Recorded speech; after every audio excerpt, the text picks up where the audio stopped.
नमस्कार।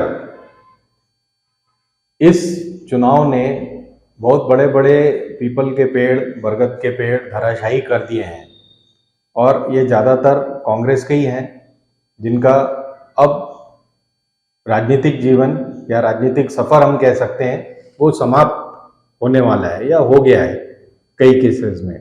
अब जैसे ननकीराम कंवर हैं, वो तो खैर उमर या नंद कुमार साय हैं, इनकी उम्र और हारने की वजह से अब ये वैसी समाप्त प्राय हैं। लेकिन कांग्रेस के 5 जो बड़े दिग्गज हैं, जो उनका सफ़र अब ख़त्म दिखता है, उनमें सबसे पहला नाम है श्री मोहम्मद अकबर का। मोहम्मद अकबर जी के साथ क्या हुआ कि उनकी कॉन्स्टिट्यूएंसी ही ख़त्म हो चुकी है अब उनके लिए। वो रायपुर में बैठ करके कवर्धा और पंडरिया मैनेज करते रहते थे। अब वहाँ उनका इतना ज़्यादा विरोध हो चुका है, जो कि आप यहाँ वीडियो में देखेंगे कि लोग उन्हें दौड़ा रहे थे। अब इतने विरोध के बाद उनका वहाँ जीत पाना या वहाँ जम पाना मुश्किल दिखता है। क्यों मुश्किल दिखता है? क्योंकि पहली जीत के बाद विजय शर्मा को डिप्टी सीएम बना दिया गया है। वो जीवन में पहला एमएलए का चुनाव जीते हैं कवर्धा से और उन्हें डिप्टी सीएम बना दिया गया है। तो वो अब अपनी जड़ें जमाएंगे और अकबर की जड़ों में मट्ठा डालेंगे।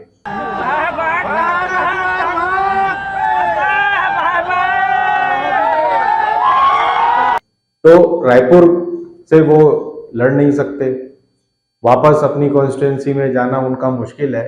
तो उनका राजनीतिक सफर अब समाप्त है। पीसीसी में अपने लोग लेकर वो खड़े रहेंगे, वो सब ठीक है, लेकिन अब विधायक बनना उनका या फ्यूचर में मंत्री बनना बहुत मुश्किल दिखता है। दूसरा बड़ा नाम है टीएस सिंहदेव का। इलेक्शन के पहले ही उन्होंने कह दिया था कि ये उनका आखिरी इलेक्शन है, तो अब आगे उनको कोई इलेक्शन लड़ना है नहीं।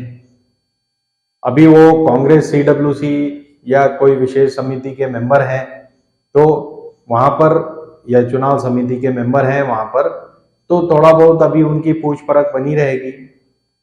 तभी बढ़ सकती है अगर उन्हें पीसीसी प्रेसिडेंट बना दिया जाए, तो उनका जीवन कुछ और साल चल जाएगा, क्योंकि पीसीसी प्रेसिडेंट को चुनावी खर्च और पार्टी के खर्च चलाने पड़ेंगे और वो एक सौम्य चेहरा है, सीनियर है, इसलिए शायद उन्हें वहाँ जगह मिलनी चाहिए।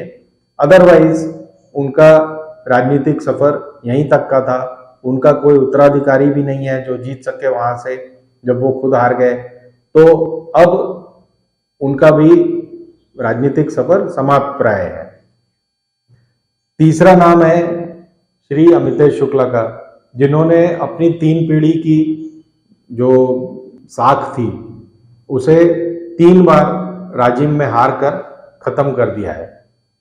उनके बेटे शायद टिकट भी पा जाएं फ्यूचर में, क्योंकि कांग्रेस में ये चलता ही है परिवारवाद, तो शायद टिकट भी पा जाएं, लेकिन उनके जीतने की संभावना अब खत्म हो चुकी है।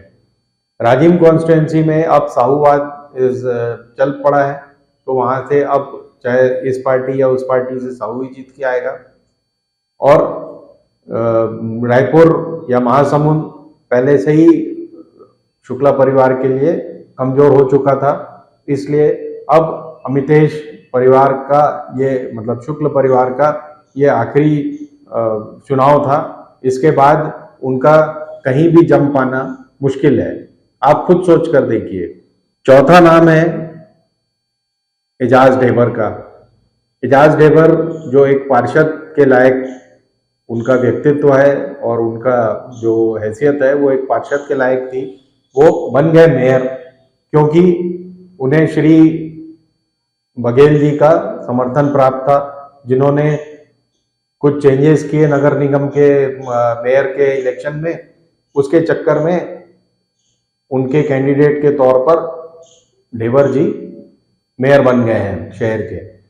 अच्छे आदमी हैं, बुरे आदमी हैं, इसका आंकलन अलग चीज है, लेकिन मैं राजनीतिक सफर की बात कर रहा हूं। इन सब के कौन अच्छा आदमी बुरा आदमी ये मैं नहीं कह रहा हूं। सिर्फ अगर आप राजनीति के तौर पर देखें तो ढेबर अब सिर्फ अपने वार्ड से चुनाव जीत सकते हैं। उनकी वजह से ऐसा लोगों का मानना है कि रायपुर 4 सीट हारे और जिले में भी 7 सीट हार गए। वो महंत रामसुंदर दास के चुनाव प्रभारी के तौर पर घूम रहे थे, तो सुंदरदास जी 70,000 वोट से निपट गए, जो कि पूरे प्रदेश में सबसे अधिक है। अब ये कवर्धा रायपुर का आप स्वभाव देख रहे हैं ना कैसा बदल रहा है। इसलिए मैं कह रहा हूं कि अब अकबर और ढेबर का राजनीतिक अस्तित्व खत्म है। पांचवे और जो एक बड़ा नाम है वो है श्री रविंद्र चौबे। चौबे जी बहुत मशहूर हैं। किस लिए मशहूर हैं कि वो किसी का काम नहीं करते, न कॉन्स्टिट्यूंसी वालों का न आम जनता का, सिर्फ वो बघेल जी के खास बनकर यहाँ पे प्रेस कॉन्फ्रेंस लेते रहते थे। उनका रिकॉर्ड ऐसा ही है, भोपाल में भी ऐसा ही था, रायपुर में भी ऐसा ही है। और इस बार एक रंक ने उन्हें हराकर हिसाब बराबर कर दिया।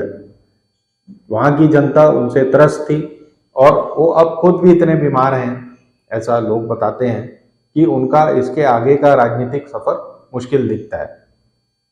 अब आप कहेंगे कि राजनीति में कुछ भी असंभव है नहीं, ये सब लोग धन कुबेर बन चुके हैं, लक्ष्मी जी की इन पर कृपा है और राजनीति तो पैसों से ही होती है। तो मेरा सिर्फ ये सुझाव है कि राजनीति तो पैसों से होती है, अच्छी बात है, अगर आपने कमाए अगर, तो उन्हें बचा कर रखें, दूसरे कामों में लगाएं, बिजनेस में लगाएं।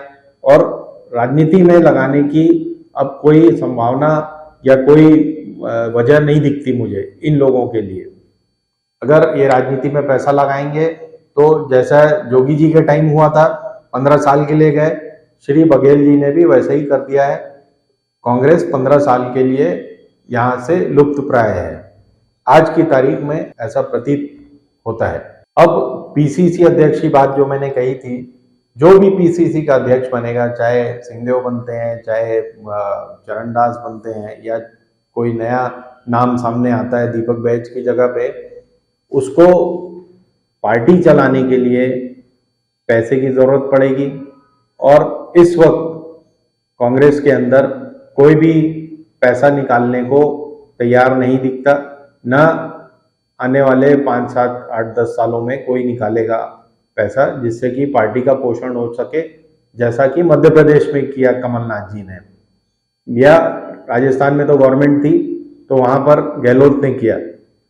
अब ये सब संभावनाओं को देखते हुए कम से कम मेरा ऐसा मानना है कि इन 5 महानुभावों को अपना ध्यान दूसरे कामों में लगाना चाहिए।